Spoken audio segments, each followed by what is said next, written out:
Hey guys, what's going on? I'm Ben Bateman. And I am Andrew Guy. And we are the Action Guys. We are here to talk to you guys about the most awesome films coming out today. They may not be good, but they'll definitely be awesome. And we're going to show you why using our tricks of cinema science.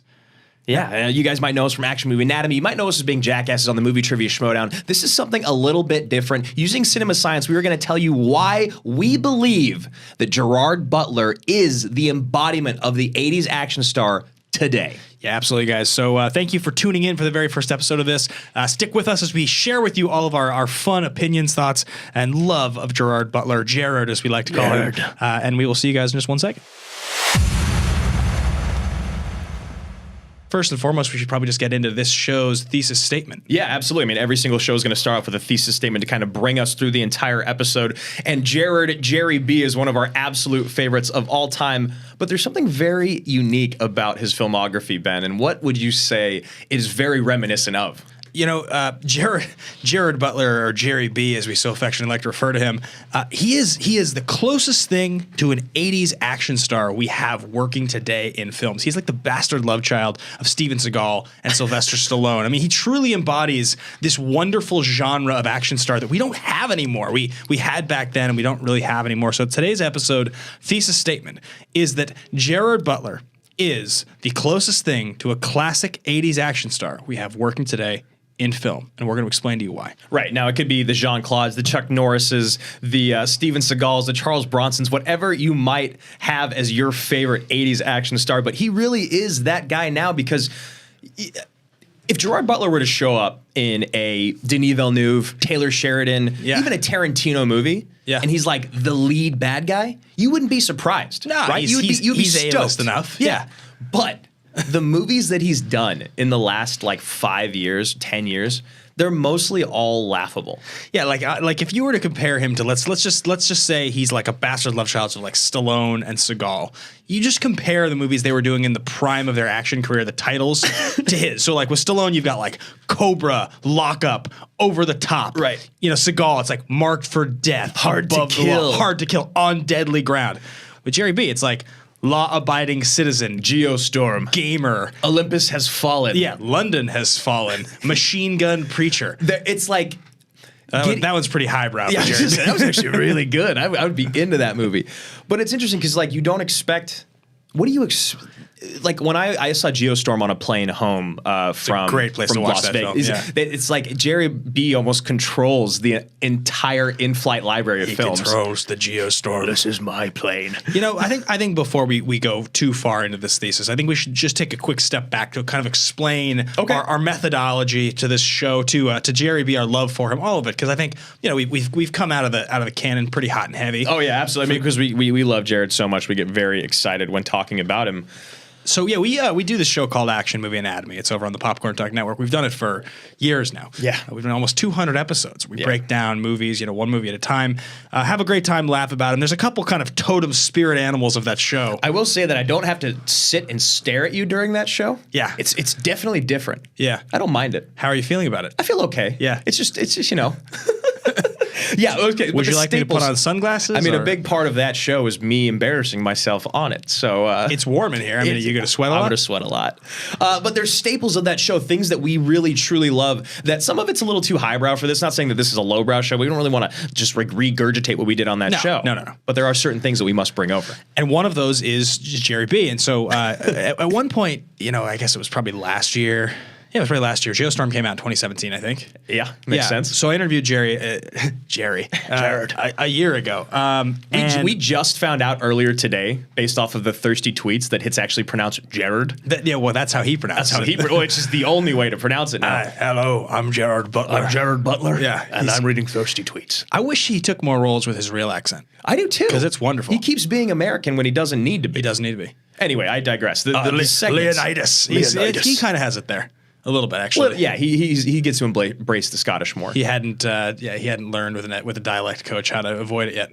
So the deal is, when I interviewed Jerry, I told a friend of mine, Daryl Christian, he's the CEO, president of Black Hollywood Live, which Ben used to work for Black Hollywood Live, and I love that this is a new place still do. I can say this joke to. He is so goddamn white. It is hilarious. Have you ever done a red carpet for Black Hollywood Live where you didn't get some amount of grief, anything? If you mean a guest that is not white pointing out the fact that I am white, the answer is absolutely not. It happens every time. I usually tell them we'll fix it in post. Look, I've worked for Black Hollywood Live, and I get called out every time for not being black. So anyway. It's a good experience. It's a great my buddy D was like, I was doing a show with him or something, and I was like, yeah, man, I'm really excited. I actually get to, on Friday, I'm interviewing Gerard Butler. Yeah, and he was like, this was back in the day. He was like, oh, Jerry's a great interview. And I was like, oh, that's cool. And I didn't say it. I just heard it. I was like, yeah, he's great. So then I saw Drew on the show a couple days later. You were so excited. I know, but I casually dropped on the show. I was like, yeah, I mean, I think it's one of the better films in Jerry's career. And you're like, did you just call him Jerry? I looked over. I was like, did you just call him Jerry? You're like, yeah, Jerry B. Yeah, Jerry. That's what we call him, right? And so I just tried to play it off. That's what he says to people. My friends call me Jerry, which is why Daryl calls him that. It was the coolest moment I'd had in my life. was finding out that. Yeah. And then the second was today finding out it's Gerard. It's Gerard.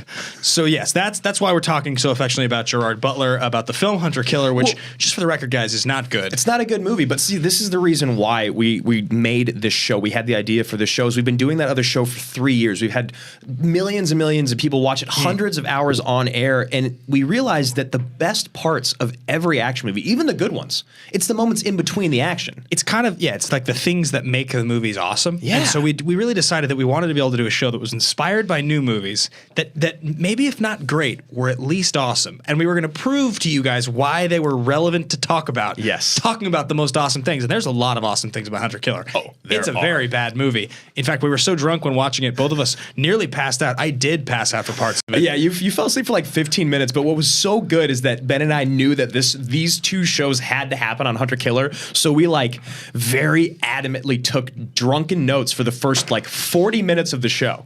We'll be sure to share some of those notes with you guys. And that era of the movie. The movie's 2.5 hours long. There's no notes in the second half of the movie. So anyway, guys, that's why we are so affectionately talking about Gerard Butler. But to finish the initial thesis statement, which is that Gerard Butler is the most 80s action star of today, we reference the names of the films. You also talk about sort of where was Seagal or Van Damme at in their career in terms of the public consciousness in their prime? Could you have argued that Seagal was an A-lister, or would you have argued? Well, it's tough because I wasn't relevant. I was four. Yeah. So this is a conversation you and I have had many, many times about tons of actors, and it's whether or not they're A or B list, and it's really hard to kind of decipher why they're A or why they're B, because one of my favorite arguments is if Gerard Butler walks into the bar, in any bar, anywhere in America, middle America, anywhere, people will know it's Gerard Butler. Because he was in 300. Because he was in 300. Right. And that's kind of really it. The Olympus movies kind of came and went. He's just kind of been a personal public figure. So in my mind, I actually feel like Jerry's the very, very top of B list, even though he makes 4 movies a year. They're with sweet titles. He's sweet titles. He's he's that guy that you could make a strong argument that he's a B-lister. Right. But at the end of the day, you would almost enjoy the conversation so much, and they'd be so familiar with what you were talking about in the movies, you kind of have to just accept that he's an A-lister.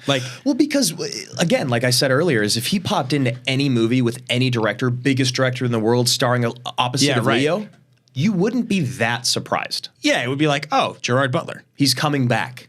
So and coming back because it's dramatically coming back. I think another great similarity I love to those things, 80s. by the way. These make me very happy. For you guys on audio, I'm talking about these microphone arms. Yeah, you can kind of move the mics. Oh, there we go. I'm louder now. I haven't heard a word you've said the whole time. No, I think if you go back and you look at those 80s guys, like a Stallone, or not a Stallone, but actually he's different. He did both. So let's talk more Seagal and Jean-Claude and even Norris. If you take Seagal, who I think is a great comp for Butler, I think he's a great comp. Those Seagal movies that we talked about, I broke his neck 5 times. they were Casey Ryback. I'm a great chef. What's he say? He's a better lover. It's the Navy. It's not a job. It's an adventure. It's an adventure. Then he says a thing at the end. He's and then Tuco says something. No, it's because Tuco's in it. That's Tuco. Yeah, Holmes. So he's all his movies were opening, and they were opening number 4, number 6 at the box office. Under Siege opened, but Above the Law, On Deadly Ground, Marked for Death, The Glimmer Man, they're all opening 5th, 6th, but they're still getting theatrical releases, and they're still big enough. Domestic theatrical releases. So that's where you can kind of comp Jerry B is like Den of Thieves is going to open 4. You know, this movie opened number 6. Do you remember when action stars actually had to be action stars in real life? Like even Jean-Claude, like he wasn't a martial artist, he was a ballerina turned martial artist, but like Steven Seagal, Aikido, Bruce Lee, Chuck Norris, all these people were actually trained fighters. All of a sudden in the late 90s, 2000s, they were like, no. You just have to look this way. Well, it all changed with Arnold, right? No, I'd say with Willis. Like Willis and Willis and Harrison. Yeah, Die Hard signaled the change. Yeah. And then as you got into the 90s, and it was like, okay, so now Keanu is going to be an action star, and now Harrison Ford is going to be in Air Force One. It was like, we talk about like 50-year-old white guys in suits punching each other, fighting. That's like, they just go back and forth until one knocks you out. Right. They just an unreasonable number of punches. Yeah, it has to be a lot of punches. so yeah, that's where I think you can really make the argument is like it's where he exists in our consciousness. He's just good enough, but he's never going to be like the guy. Okay, but back then there were these guys. There was a handful of them, right? So right now, Gerard, in our mind, feels like the truest 80 action star. Who else out there now could be one? Hits the beats. Who hits the beats? For me, it's Charlie Hunnam. And you might be looking at home. Pac Rim himself. Why? And the reason why, I'll tell you, is because he's not a very good actor at all. He's pretty... Jaeger pilots were like rock stars. That's actually Charlie Hunnam calling in right now. The kaiju landed in San Francisco. Yeah. He just sounds so bad. Mako, why aren't we drift compatible? Mako, I love you. He's a great actor. Things like that. He's a terrific American accent. So he did King Arthur, right? Yeah. And he did Sons of Anarchy. Yeah. He's like a good-looking enough dude. He's not young, but he's not old. Yeah. He's in good enough shape, and he's just not relevant enough. He's like skinny jacked. He's like this guy right here. Yeah, it's a Zac Efron if you guys can't see. Yeah. Zac Efron's shredded. He's shredded. He's absolutely shredded. He's insane. That's insane. Yeah. That's, you know how hard that is to get to. Oh, yeah. The Rock, I remember I saw, he was talking to someone about, it was for the Baywatch junket. He was talking to someone about like getting ripped, and he was like, there's like The Rock shredded, and then there's like Zac Efron shredded. Yeah, because The Rock isn't actually that like shredded. Like he's just yoked. Yeah. He's massive with low body fat, whereas this is like 2%. Yeah, well, he's also like way younger. So much. The Rock The Rock like literally has to like drink HGH for breakfast. Right. Like that's like I feel like you're stepping on my Charlie Hunnam moment here with your Rock crap. Okay, I'm talking about Charlie Hunnam here. Okay, he's done Sons of Anarchy, he did Pacific Rim, and then other than that, King Arthur. He's just kind of a joke. So why not take him and make him the B movie action star guy? Like if this was 8 years ago, I'd say Sam Worthington. You know what I mean? Right. Like that guy where people care just enough.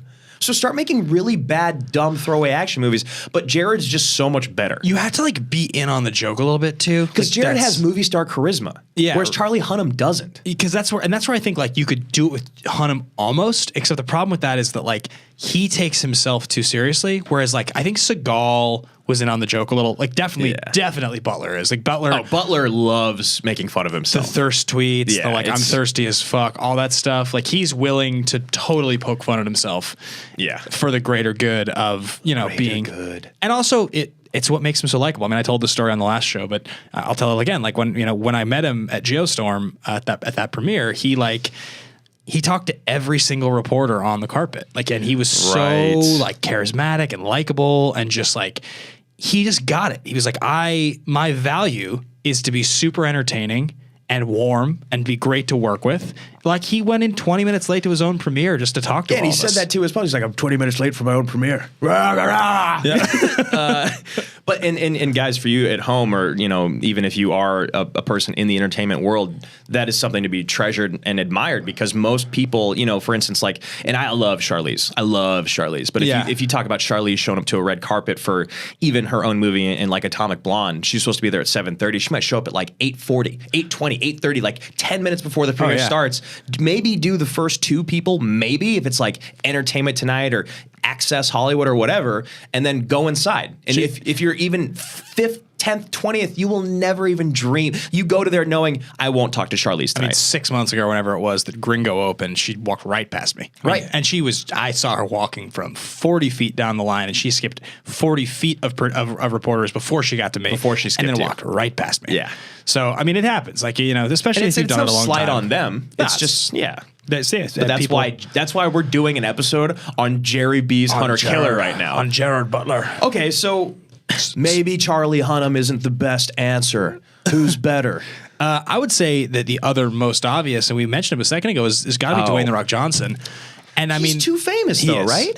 Well, or is that a bad thing? No. So okay, this is what I'll say. I'm excited. Dwayne "The Rock" Johnson is too famous, and he's way too much of an A-list commodity to be this guy. Because he's not A-list actor talent-wise, but he is the most famous entertainer in the world. But the Scorpion King and Walking Tall and the Hercules. Rundown.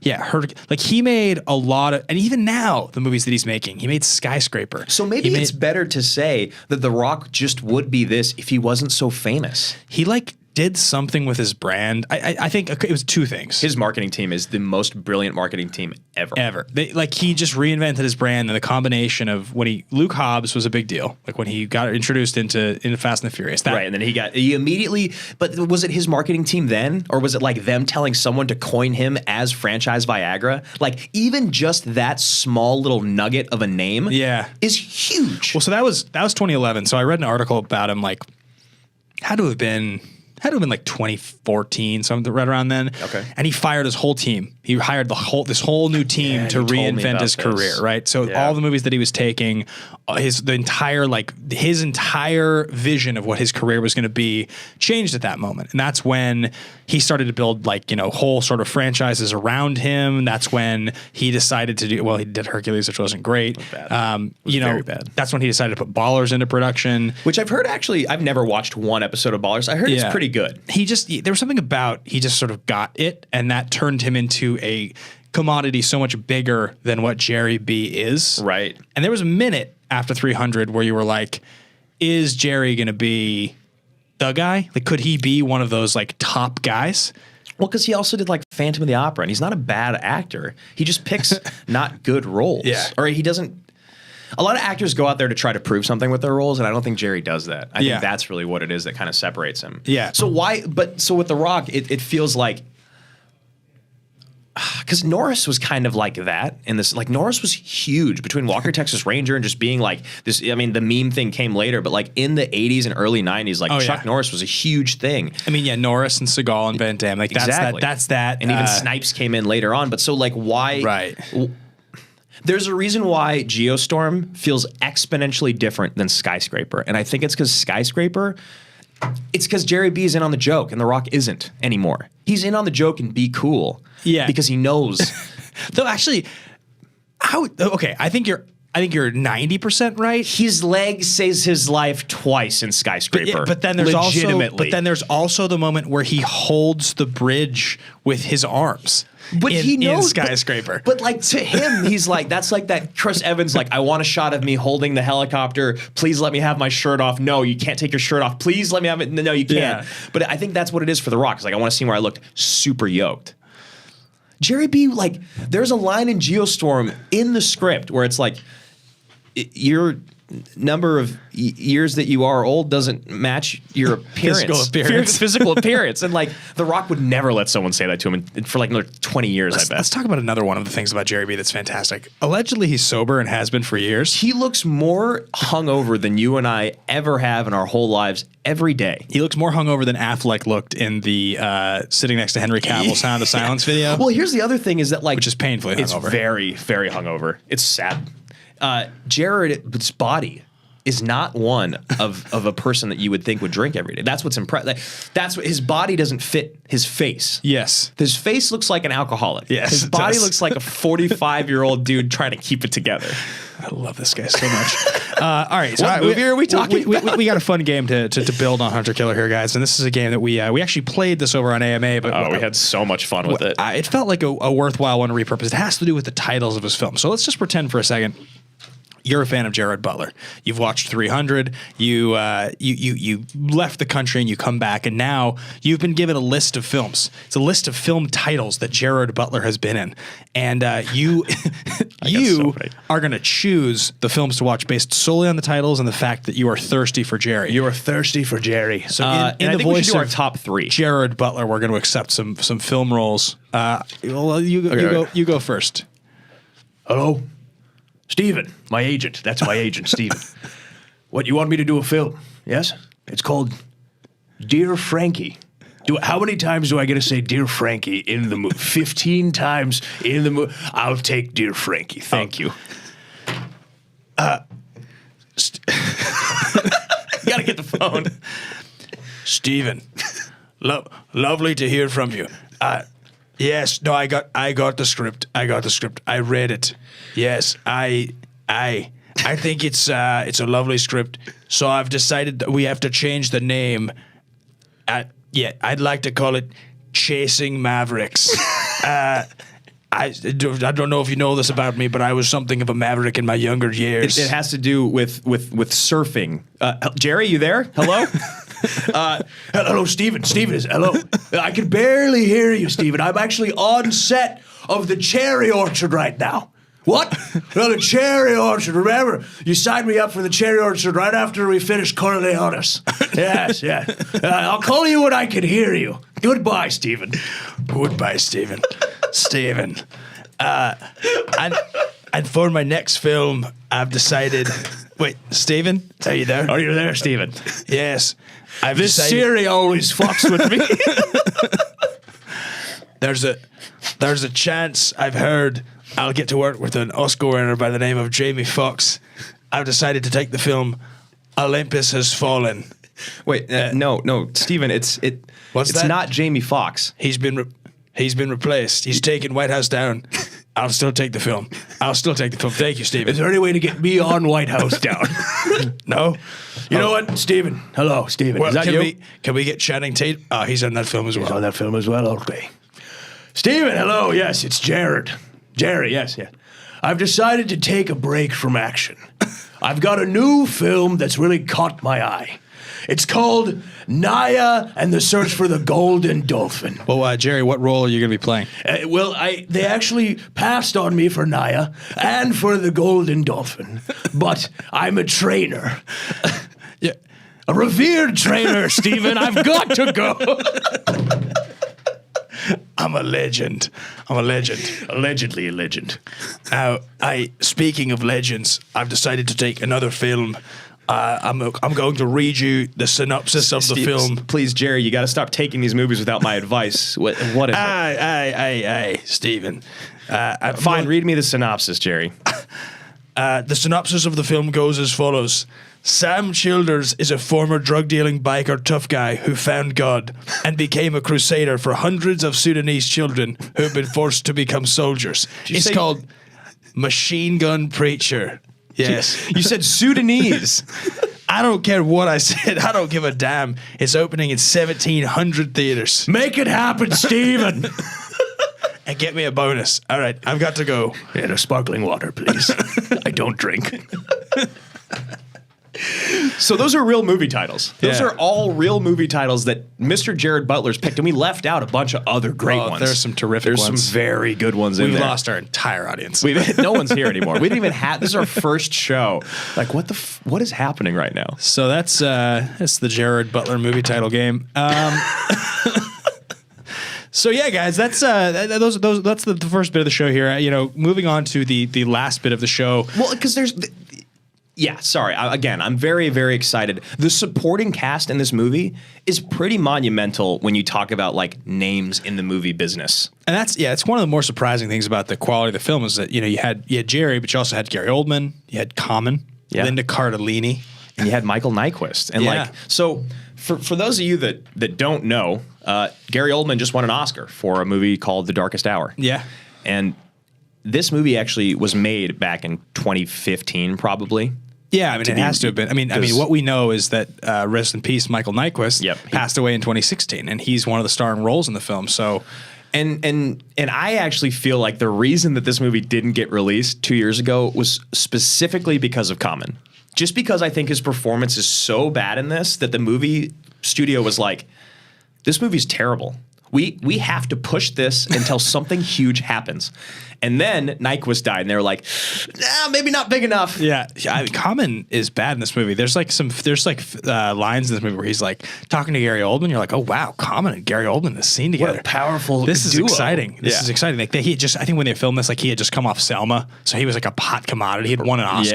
Yeah. You know, like people were excited, and he's just like Oldman's like, No, yeah, so Oldman will be like, well, who are we gonna get? yeah, who are we gonna get? There's a submarine at a certain level, and Common's like, sir, at that depth you need to hunt a killer, and you're like, He's like, yeah, but who could be doing it? And he's like, but sir, I found someone who didn't go through Annapolis. And you're Yeah. like, are you gonna? What is? yeah, what's happening? It's like I feel like I understand that Common. I saw you in John Wick. You were very good. That there's a way you deliver lines as Common. It's But aren't very you an actor? Can't you boxy like and slow? become a character? Like it feels like you're not trying to become a character. You're just saying things. Look, I'm brown. As Common. I'm a brown man in America. I'm Korean and Indian. I will embrace the fact that there's no 30-year-old Korean Indian admirals in the U.S. Navy. Common is what, 36 black? There's no way that an admiral is going to look like us in that position, giving Gary Oldman orders. It just doesn't work. Yeah. So whatever. So let's say you can get past all that. Yeah. Like you said, you need to own a character. It just was a weird. It was like so weird. Yeah, and it made Gary Oldman bad. I mean, Gary Oldman was bad in this movie too. It was Gary. I think this might be Gary Oldman's worst acting performance. Maybe Tiptoes. Tiptoes? Tiptoes. You know about Tiptoes. What's Tiptoes? You don't know? Yeah, come on, dude. Tiptoes. It's the one that everyone always jokes about with Gary Oldman on the cover, where he's got like, it's that movie for him. Wow. It's it's like he's Tiptoes, eh? Yeah, I got to read you the synopsis. Everyone at home, I guarantee you the fan base is losing it right now because they all know about I guarantee. Matthew McConaughey, Kate Beckinsale, Patricia Arquette, and Gary Oldman. Wow. This film was screened at the 2004 Sundance Film Festival. It was never released theatrically, and it went straight to DVD. And I mean, look at the cover. You're looking at it. I'm looking at it. This is an impressive. I didn't know this existed. This is an impressive little Easter egg. I have literally never heard of this movie. Yeah, so the best. Oh, Peter Dinklage as well. Yeah. I don't know exactly what it's about, and I don't want to like assume because I feel like I'll insult people. But back to what we were talking about. Two brothers, a dwarf, Yes. and one of typical size. When Steve's girlfriend, Carol, oh no, it just goes on and on. I'm not going to read this. So that aside, I have a feeling that this might be Gary Oldman's worst non-Tiptoes movie. You and I have come up with this thing.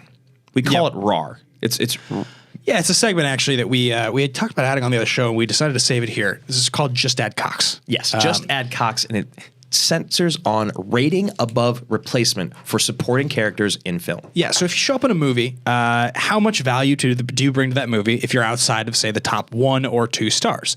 I think in this case, Oldman doesn't qualify because he's basically the second lead. Yeah. And he's Gary Oldman. Whereas Michael Nyquist and Common definitely do. Now, just to let you know why it's called Just Add Cox, and that's Cox with an X, is because Brian Cox is one of our absolute favorite character actors, and no matter how small or ridiculous Agamemnon his roles are, it's about the value they add to the movie. It might not even be a good movie, might be a bad role, but it's the enjoyment factor that it adds. And Brian Cox, whether it's in the Bourne franchise or whether it's in Troy or anything, he is wonderful. What's his character's name in the Bourne franchise again? Because there's also oh, hey, Pam. Brian Cox. Let me see. Yeah, Cox. I mean, everything from Braveheart to Troy, Uncle Argyle. Yeah, to Troy, to the Bourne franchise, to The Ring, to adaptation. What he plays. William Stryker, even in the. I mean, obviously X-Men. he's like a lead in there. I mean, Cox is just a champion. Everything that guy shows up in, he's just the best. And there's a few of these guys that we've talked about that we love. There's like the Brendan Gleesons, the Brian Coxes. Yeah. Bill Paxton is one of our absolute favorites. When he died, we did a show called Paxton Movie Anatomy. It was a special edition episode of that show, and we talk about his career. And the thesis of that show was that Bill Paxton is the greatest big budget character actor of all time. And if you went through his box office receipts and the roles that he had in the movies that he was in, it was ludicrous. He was Game over, man. Game over. He's the biggest. That's like one of the earliest ones and one of the biggest. From Titanic to Aliens to Tombstone, like he just was Twister. He's like barely starred in anything. Twister was like the only action movie that he ever starred in. Really, he was God, True Lies. He's so good. Incredible. In True Lies Steals the show. Ward Abbott's my name. What's his name? Warren Abbott. Ward Abbott. Huh. Well, never heard of him. Never heard of him. So in this movie, we'd have to pick the two guys that would be in contention, which would essentially be Michael Nyqvist and Common.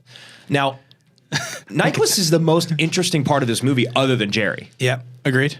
Well, he may be more interesting than Jerry. I actually think he's more interesting than Jerry, and he's the only person that seems like he's really trying acting wise. And like Weps tries pretty hard. Weps does the glasses kid. There's always a glasses kid in a submarine. The fact that his name was Weps is just my favorite. What does that even? I don't know. It's not even a real name. It feels like a name that only shows up in submarine movies. With a guy with big glasses. There also needs to be more submarine movies. There's like 7 of them. Yeah, I think there's like literally U-571, K-19, The Widowmaker, Das Boot, this now, Hunt for Red October, Crimson Tide, and another one. Yeah, there's probably one about why? It might be that they're really expensive to make. I think that there's a film. Not relatable, maybe? I think there's a film coming out called, I think it's a Tom Hanks movie, a World War II submarine movie. Yeah, I'm trying to remember what the hell it's called. That sounds cool. Greyhound, I believe is the name of it. That's a bus. Those are buses, yeah. man. I think Greyhound is going to be a Tom Hanks World War II submarine movie produced by our buddy John Sheck. Oh, really? That Thing You Do, singer in the band, John Sheck. John's a good friend of ours. That's John's super good cool. dude. I had no idea. So, I mean, usually it would be much more of an in-depth discussion, but there's just no question here. Yeah, RAR stands for rating above replacement. So it's like how many points to the IMDb score or the rating does your performance give the film? And I don't know if there's anyone in this movie, to be perfectly honest with you, that actually elevates the movie at all. Because the other side of that is if Nyqvist was replaced with anyone, Bruce Greenwood. I love Bruce Greenwood. I know you do. The guy, there's the whole plot line with if any of you guys who are listening to this have actually seen this movie, take the time to watch it. Yeah. It's 2 hours and 20 minutes of it. It's an astonishing piece of shit. There's a whole storyline where these we haven't even talked about most of the movie. Because we weren't able to soak it all in. There was just too much going on. Right. Yeah. I mean, this is the whole side. Okay, so let's actually talk about the movie for 5 minutes now. Yeah, the whole side story with the soldiers, literally throwing Lone Survivor, the film, into the middle of this film, Hunter Killer, makes no goddamn sense.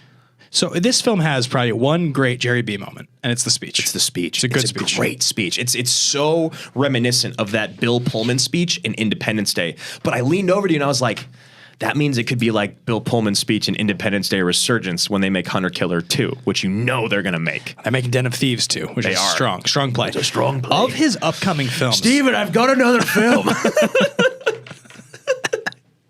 Den of Thieves 2.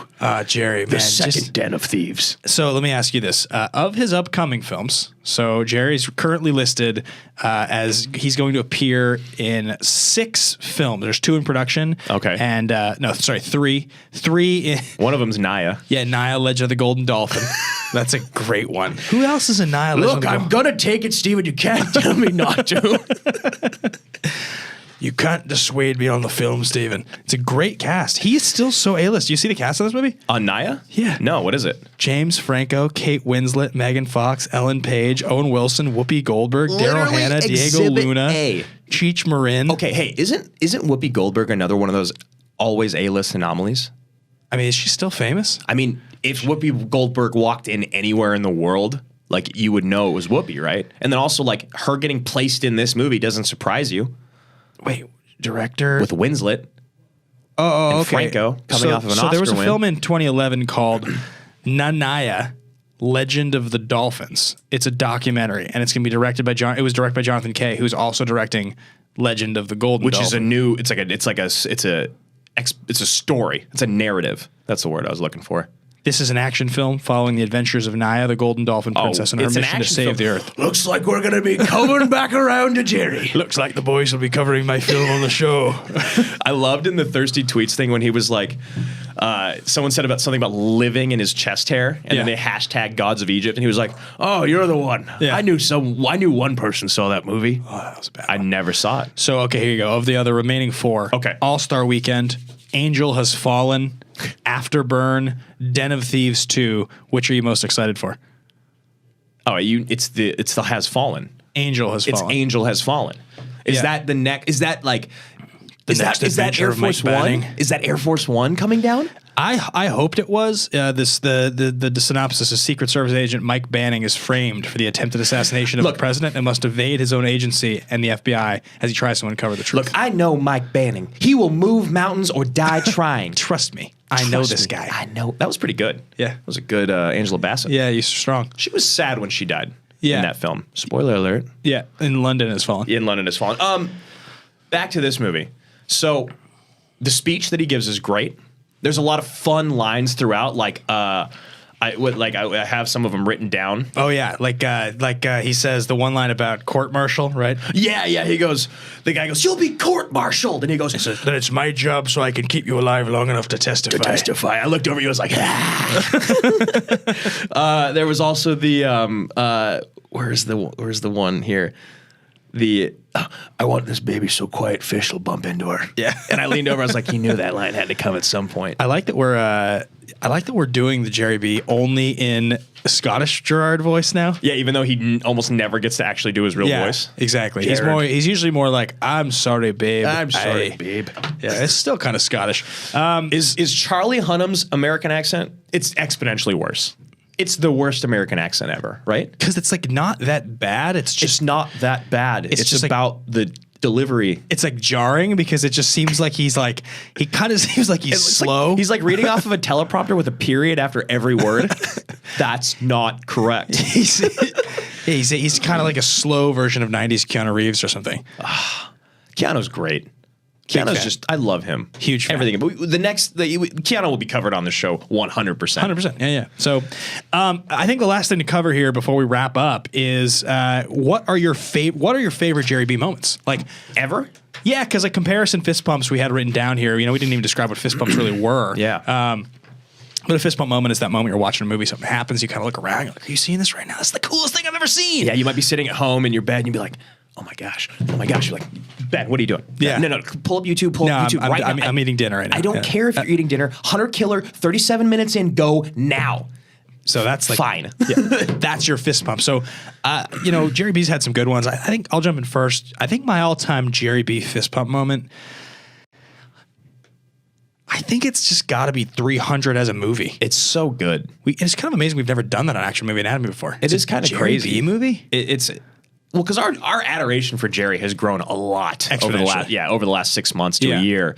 That movie is really good. I watched it again recently, and it's just awesome. I remember walking out of that theater in high school and being like, with my buddy, I was with my buddy Landis at the time. I was like, holy shit, dude. Yeah. That was crazy. And then you went and got your haircut like the Romeo haircut.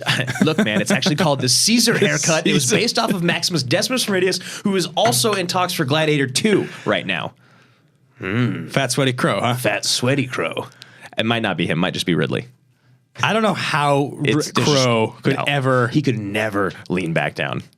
Have you seen The Nice Guys? I have. I love that I film. also just saw a new film he's in called Chasing Mavericks. called Boy Erased, which I don't think I'm probably allowed to like really talk about yet because I think the I was gonna say, I embargo haven't even hasn't heard of it. I don't think the embargo's dropped yet. Probably stop then. But well, you can at least say that he was in it. Yeah. I watched that, but he's heavy. He's a big man. He's a big man. Yeah, big fan of Crow. Still I love Crow. love Crow. Yes. I was in the theater looking around and wanting to just Hoping to see high him. five someone that they were like, "Are you as big of a fan of this as I am?" Because I heard that he had to ride bikes with a producer during The Nice Guys to try to stay in shape. yeah, I heard that also. You told me that. I wasn't sure if I could say it that way, so I wanted to wait to see how you responded. Yeah, nice. Yeah, it was very good. Yeah, good. Yeah. Okay. I would love to see Russell Crowe riding a bike. So are you in agreement that your fist pump moment is your Romeo haircut? It's a Caesar. My fist pump moment early on. It's definitely the This Is Sparta and the kick. Yeah, that's great. And it's also when he dies at the end. It's really sweet. The whole barrage of arrows that like blots Yeah. out the sun. Like his the line earlier is our arrows will blot out the sun. Right. I think that's really cool. And then it's weird because like Jerry didn't really matter to me for a long time. I hated Shooter. Oh no, that's Clive Owen. I hated Gamer, not Shooter. Gamer. I hated Gamer. I thought it was super whatever. All of the other movies he kind of did it in between. Did you like Law Abiding Citizen? I didn't like any of them. Like it was okay. Yeah. I think it was better than Gamer if I remember correctly. Right. Gamer felt like kind of like Crank and like Transporter 3. Sure. It was just too crazy. But then honestly for me, it was the Has Fallen franchise. That was my next. Got you. Yeah. Because he's so great in them. Well, also, I'm sorry, babe. Also, Olympus is like, it's an Antoine Fuqua movie, and he's like, I mean, Oh yeah. he's actually a good director in general. He Like, is. not As like long a as you don't look at him like an Academy Award greatest of all great time. director, but Yeah. he makes like interesting movies, and like interesting is a relative term. He makes movies that are worth watching, and that movie. Do you want to correct it again? That movie is better than some of the other Jerry B movies, but it's also just Die Hard in the White House, and like Yes. Jerry's sweet in that movie. Exactly, which is why for us that was kind of when I was like, oh yeah, he could just be this guy forever, and Yeah. I'm totally down. Right, Mike Banning, and I loved when I said the line to him. I was like, this guy will move mountains or die trying. Trust me, I know this guy. And he was confused for a second. I was like, you're Mike Banning. He's like, oh, Mike Banning, of course. He like, You're like, you don't care. He doesn't- you don't know your lines. he had like filmed the movie, but like didn't remember the line. I was like, how's that possible? Oh, right. Olympus has fallen. Oh, sure. That's a good one, babe. Mike Banning. And then later on, I like Geostorm. It's just dumb fun. Like dumb, exactly what you'd expect out of a name of a movie called Geostorm. And they make fun of him. He makes fun of himself. It's just still streaming on American. I have to tell you that I've avoided watching it on airplanes. I think of a flight next week. I'll watch it on the flight. Why have you avoided it? I don't know. I just Because it's not going to be great. Yeah, I mean, I didn't go into the screening at the premiere, and I think ever since then I've just felt like, well, if I missed it, then what am I doing watching this on a fucking airplane? Right. You were at the premiere. should have and just you left. watched it. Yeah. I think if anything, if our viewers haven't learned anything today, they've at least grown to love Gerard Butler An appreciation. at least that much more. It's gotta be. Even if it's 1%. It's got to be. It's got to be. We So have accomplished our mission. So in conclusion, guys, I think we can all agree Gerard Butler embodies the career of an 80s action star more than any working actor today. Because the other two people that we brought to the table, in Charlie Hunnam, he doesn't have the movie star charisma, and then someone who does have all that charisma in The Rock is just too damn famous. Yeah, you have to have guys that are not that talented, but super famous. Because you couldn't put Gerard Butler in Jumanji and have Jumanji be as successful as it was. It would be sweet. It would be awesome. We would go see it. Like Gerard Butler in some ways is kind of like he's just kind of a poor man's Hugh Jackman. And like I'm a big Jackman guy, but he's just way more talented. Yeah, he is. Hugh Jackman as an actor has grown so much. The Greatest Showman starring Gerard Butler. This is the greatest show. Steven, I've signed on for The Greatest Showman 2.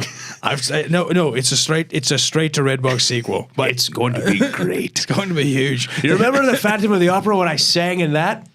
I sing in this. They've told me I can write the original music for the film. I've hired Hugh Jackman's band to do the music. No, I'm not ripping off you. No. It's respect. It's respect, Steven. He is the 80s action star of today. He really is. Without a doubt. Absolutely is. And Hunter Killer is one of those great examples of, because there's the Under Sieges and Yeah. there's the Hard to Kills. Absolutely. You know?